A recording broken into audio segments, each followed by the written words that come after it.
Bonjour tout le monde et bienvenue dans ce nouveau cours de coréen qui est un cours de vocabulaire. Alors aujourd'hui nous allons voir les formules de politesse en coréen. Alors tout d'abord pour ce cours vous n'avez pas besoin d'avoir vu les cours précédents, ça on s'en fout. Je vous ai quand même mis écrit en français avec les lettres françaises toutes les prononciations des mots qu'on va voir aujourd'hui. Et surtout vous devez savoir que tous les mots qu'on va voir aujourd'hui, si vous ne les connaissez pas tous, c'est absolument pas grave. Pour le moment, il n'y a pas besoin d'apprendre énormément de vocabulaire, vous apprenez les mots que vous arrivez à retenir facilement, et le reste, on s'en fout un peu. Je vous cache pas quand même que merci, au revoir, bonjour, s'il vous plaît, ça sont vraiment les plus importants, mais le reste, pour l'instant, c'est vraiment pas la priorité, je vous les mets juste à titre informatif. Maintenant que je vous ai dit ça, allez hop, c'est parti, on peut commencer. Tout d'abord, pour dire oui et non. Premier truc important, et c'est là qu'on rentre vraiment dans une des difficultés du coréen, c'est que pour chacun de ces mots, pour la plupart de ces mots, on aura toujours une différence entre si on l'utilise un peu avec tout le monde sans forcément se poser de questions, ou si on l'utilise avec quelqu'un avec qui on doit marquer beaucoup de respect, un vrai vouvoiement. C'est le cas par exemple pour oui. Oui qui peut se dire de deux manières, n'est le mot qu'on dira la plupart du temps en règle générale, et yé si on a besoin d'être vraiment très formel, très poli. Ensuite on aura non qui se dira juste anio. Maintenant qu'on a vu oui et non, on va tout simplement voir comment est-ce qu'on dit bonjour. Bonjour, c'est un mot que vous avez sûrement déjà entendu en coréen, c'est annyeonghaseyo. Annyeonghaseyo. Annyeonghaseyo, c'est le mot bonjour tel que tout le monde utilise dans la vie quotidienne, et c'est vraiment le mot que je vous demande de retenir. Ensuite, on aura aussi salut, qui se dira annyeong, qui est juste un diminutif, bien sûr, et annyeong, c'est un mot que je vous recommande pas d'utiliser. Pourquoi ? Parce que c'est un mot qui veut dire salut et c'est tout de suite très familier. C'est pas un mot que vous pourrez utiliser avec la caissière du coin, avec votre professeur, tout ça, tout ça. Non, non, non. Annyeong, c'est un mot que vous direz exclusivement avec vos camarades, avec vos amis que vous connaissez déjà beaucoup. Donc c'est pour ça que je vous demande de pas retenir celui-là et de juste retenir annyeonghaseyo. Annyeonghaseyo, c'est vraiment le mot que vous allez utiliser tous les jours en Corée. Ensuite, on aura merci qui se dira kamsahamnida. Kamsahamnida. Pareil, on a une forme qui est un petit peu plus familière, qui se dira komawayo, qui s'utilisera plus de manière décontractée avec les copains, etc. Mais en règle générale, et vraiment ce que je vous demande de retenir comme mot, c'est vraiment kamsahamnida. Kamsahamnida, c'est le mot principe. Je vous en prie et de rien, qui sont à peu près la même chose. En français, je vous l'ai écrit de manière différente, mais c'est la même idée, et c'est pareil, une question de politesse et une question de formalité. Là, dans ce contexte-là, je vous mets je vous en prie, mais comme doublon plus formel de rien, vous avez compris l'idée. Quand on vous remercie pour quelque chose, et que vous vous dites de rien, ça sera juste annyeyo, et si vous dites de rien alors que la personne en face est quelqu'un qui nécessite beaucoup de politesse, beaucoup de formalité, vous direz animnida. C'est pas vraiment le je vous en prie pour rentrer quelque part, ça c'est autre chose. Pour au revoir. Alors, au revoir, on n'aura pas vraiment de manière directe de le dire, on aura deux manières différentes selon deux cas différents. En fait, pour au revoir, il n'y a pas vraiment de revoir, comme je l'ai dit, mais on aura plutôt quelque chose qui signifiera portez-vous bien, et quelque chose qui veut dire rentrez bien. Alors, quelle est la différence ? Tout simplement, le premier c'est au revoir, quand on dit au revoir à quelqu'un et que cette personne reste à l'endroit, donc portez-vous bien, restez bien, et ensuite, on aura le au revoir pour dire au revoir à une personne qui va s'en aller, auquel cas c'est comme si on lui disait rentrez bien. Pour le premier, ça sera annyeonghi keseyo, annyeonghi keseyo. Donc, on dit au revoir à quelqu'un qui reste sur place, nous on s'en va. Et annyeonghi kaseyo, on dit au revoir à quelqu'un qui s'en va, et nous, peut-être qu'on s'en va, peut-être qu'on reste, c'est pas l'important, c'est juste que la personne à qui on dit au revoir s'en va. Donc, annyeonghi kaseyo. Donc, rentrez bien. Maintenant, on va voir désolé, qui se dira juste mianamnida en contexte formel et mianeyo en contexte beaucoup plus commun avec tout le monde. Pour vraiment dire pardon, donc pardon quand vraiment on a fait une bêtise, on souhaite se faire pardonner de quelque chose, là on dira choesanghamnida, choesanghamnida. Silhamnida, c'est excusez-moi, c'est aussi désolé de déranger. Un petit peu cette idée-là. Donc silhamnida, silhamnida. Pour comment ça va ? Alors comment ça va, je vous ai mis tout ça, vous allez voir, c'est pas très compliqué. C'est un peu comme en français. Donc comment ça va ? Ça sera otoke chineyo, otoke chineyo.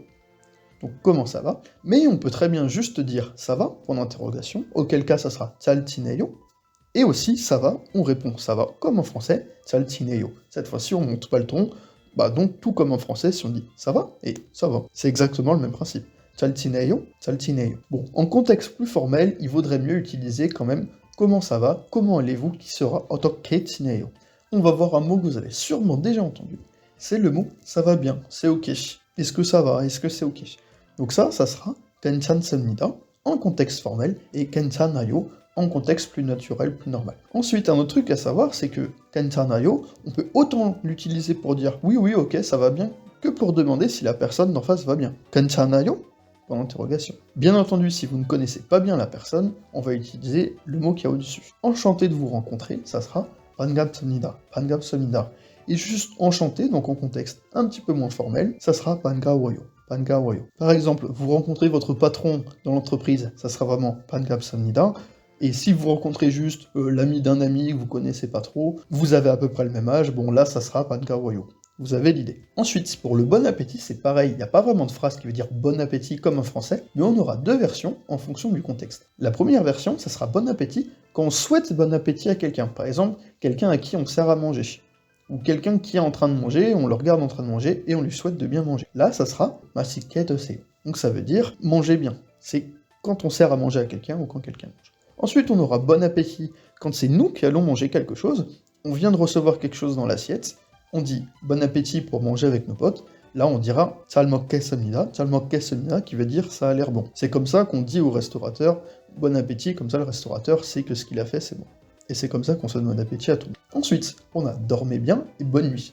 Dormez bien et bonne nuit en français, c'est la même chose, mais là en coréen c'est pareil. On aura une différence en fonction de à qui est-ce qu'on le dit. 안녕히 주무세요, ça sera pour les personnes à qui on doit du respect. Bon après, ces deux mots-là, vraiment, vous n'avez pas besoin de les apprendre. Pourquoi ?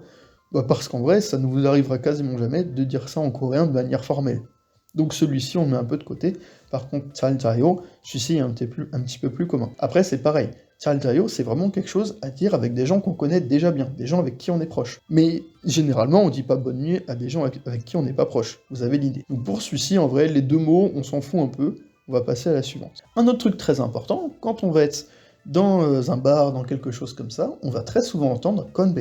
Konbe, ça veut dire santé en coréen. On a aussi chan, chan, qui est comme le chin en français. Petit détail dessus. Konbe, ça veut dire santé, on peut l'utiliser un peu avec tout le monde, bon, toujours selon la formalité, etc.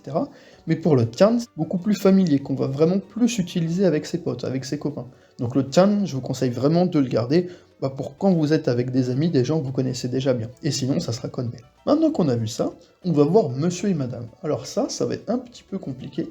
On va utiliser swanim quand on doit beaucoup de respect à une personne, donc on va prendre son nom, son prénom, suivi de nim. Par exemple, monsieur Minho Kim, on va dire Kim Minho Nim. En coréen, c'est toujours le nom suivi du prénom. Et pour si, c'est la même chose, mais avec un petit peu moins de formalité. Par exemple, on demande si notre camarade est arrivé, si notre collègue est arrivé. Là, on peut juste dire si. Par exemple, est-ce que Mino est arrivé ce matin à l'entreprise? Ça sera Mino si. Alors que si vous parlez à votre patron, etc., là par contre, ça sera vraiment Kim Mino Nim. Notre dernier mot du cours, qui sera Tsuseyo. Tsuseyo, alors c'est une forme grammaticale, mais vous pouvez l'apprendre telle quelle, ça vous servira. Tsuseyo, ça veut juste dire s'il vous plaît. Donc par exemple, vous prenez n'importe quel mot que vous voulez, suivi de Tsuseyo, et c'est bon. Premier exemple, si je veux du kimchi, je dirais kimchi Tsuseyo, du kimchi s'il vous plaît. Donc petit truc à rajouter, c'est que sur tous les mots qu'on a vus aujourd'hui, vraiment, vous n'en avez pas beaucoup à retenir. Les plus importants, c'est oui, merci, au revoir, bonjour. Les autres, je vous demande absolument pas de les retenir, c'est juste pour votre culture générale. Si vous voulez les apprendre pour mieux savoir et mieux comprendre quand vous entendez du coréen, vous pouvez les apprendre maintenant.